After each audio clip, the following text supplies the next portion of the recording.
नागपुर की गिटिकदान पुलिस ने एक कैफे में रेड मारकर भारी मात्रा में पिस्तौल और धारदार हथियारों का जाखिरा जब्त किया है। पुलिस ने मौके से 2 शातिर अपराधियों को भी गिरफ्तार किया है।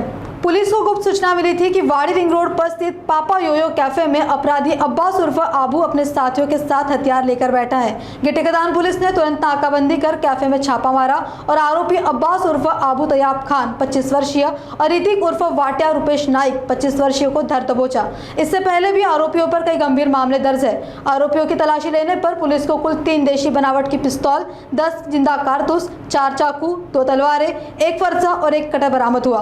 पूछताछ में पता चला कि हथियार उन्होंने राजा बांड नामक व्यक्ति से खरीदे थे।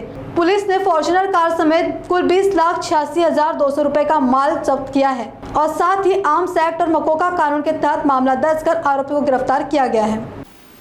नमस्कार, मी PI तोडासे, पोलीस ठाणे गिट्टीगदान येथे प्रभारी म्हणून काम करतात। दिनांक 12/6/2026 रोजी आम्हाला गुप्त बातमीदाराद्वारे माहिती मिळाली की अब्बास उर्फ तैयब खान हा त्याच्या साथीदारासह स्वतःजवळ अग्निशस्त्र बाळगून आहे। अशा माहितीच्या आधारे आम्ही माझी टीम रवाना केली।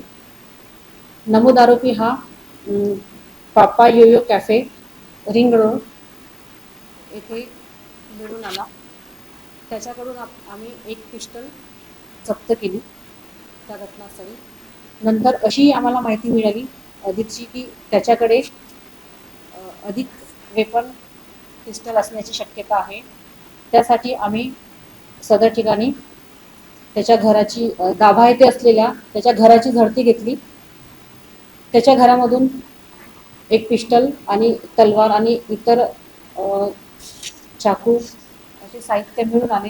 तसेच त्याच्या घराच्या बाजूला ग्राउंड जवळ असलेले त्याची गाडी फॉर्च्यूनर गाडीची सुद्धा झडती घेतली। त्याच्यामध्ये आम्हाला 1 वेपन मिळून आले। यावरून आम्ही त्या घटनास्थळी 2 पंचासमक्ष सदर मालमत्ता जप्त केली। मॅम, जो अटक आरोपी आहे, किती आरोपी अटक केले, आरोप अटक केले, त्यांचं नाव काय आणि पार्श्व रेकॉर्ड काय आहे? या कारवाईमध्ये आम्ही 2 आरोपितांना अटक केली। एकाचं नाव आहे अब्बास उर्फ अबू तैयब खान, दुसरा आहे ऋतिक उर्फ वाट्या रुपेश नाईक। यामध्ये आम्ही दोघांनाही अटक केली आणि त्यांना ताब्यात घेऊन पुढील कारवाई सुरू आहे।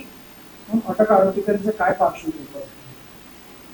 अटक आरोपितांवर विरुद्ध 324, 302 चे आणि मोका अंतर्गत त्यांच्या विरुद्ध कारवाई झालेली आहे।